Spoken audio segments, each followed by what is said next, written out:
ఇప్పుడు కేక్ ఎంతవరకు వచ్చిందో చూద్దామండి.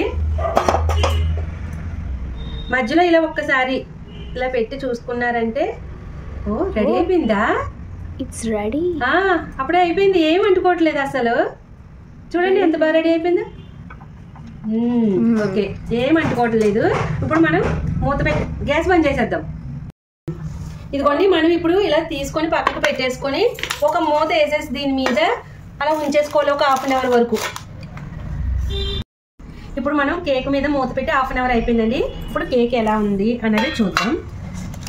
ఓకేనా?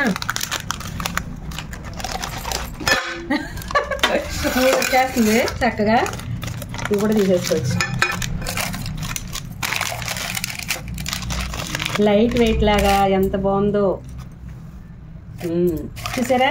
చక్కగా స్పాంజ్ కేక్ ఎలా వచ్చింది. ఇప్పుడు మనం దీన్ని హనీ కేక్ చేసుకుందాం. ఓకేనా? ఇప్పుడు ఈ పై పార్ట్ తీసేసుకుందామండి మనం.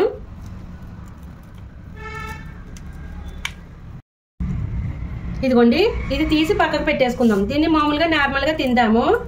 సరేనా? ఇది ఇలా పక్కకు పెడుతున్నాను. చూడండి ఎంత గుల్లగుల్లగా ఎంత బాగా అయ్యిందో. ఇప్పుడు మనం దీనికోసం హనీ కేక్ కోసం ఇప్పుడు కొంచెం షుగర్ సిరప్ని రెడీ చేసుకుందాం. ఒక 50 గ్రాములు, ఒక 70 గ్రామ్స్ అలా వేసుకోండి. ఇప్పుడు అందులో కొంచెం వాటర్ వేసుకొని స్టవ్ వెలిగించుకుందాం. ఇదిగోండి, మనకి ఈ షుగర్ అంతా కరగాలి. ఈ లోపల ఏం చేసుకుందామంటే ఇక్కడ ఇది చూడండి, మనం కేక్ అయ్యిందా లేదా అని చెక్ చేసుకుంటాం కదా, దాంతో ఇలా హోల్స్ కింద పెట్టేసుకోండి. ఎందుకంటే మనం ఆ షుగర్ సిరప్ ఇందులో వేస్తే కింద దాకా దిగుతుంది అనమాట.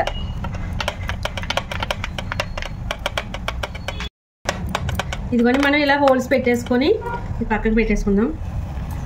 ఇక్కడ మనకి ఇదిగోండి, మనకి షుగర్ కరిగిపోయింది. ఇప్పుడు గ్యాస్ బంద్ చేసేసుకుందాం. ఇప్పుడు మనం ఈ లిక్విడ్ని దీని మీద వేసేసుకుందాం ఇలాగా.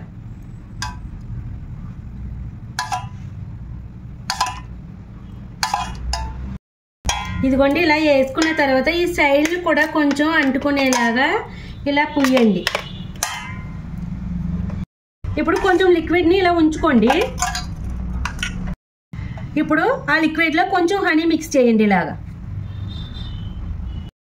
ఇదిగోండి, ఇప్పుడు ఫ్రూట్ జామ్ తీసుకొని, లేదంటే మీరు ఇంట్లో కూడా ఫ్రూట్ తోటి జామ్ రెడీ చేసుకోవచ్చు. ఏదైనా ఫ్రూట్ తోటి ఇలా మిక్స్డ్ ఫ్రూట్ జామ్ తీసుకున్నాను. ఇప్పుడు ఇదిగోండి, ఇప్పుడు ఈ జామ్ని ఇందులో మిక్స్ చేసుకుందాం.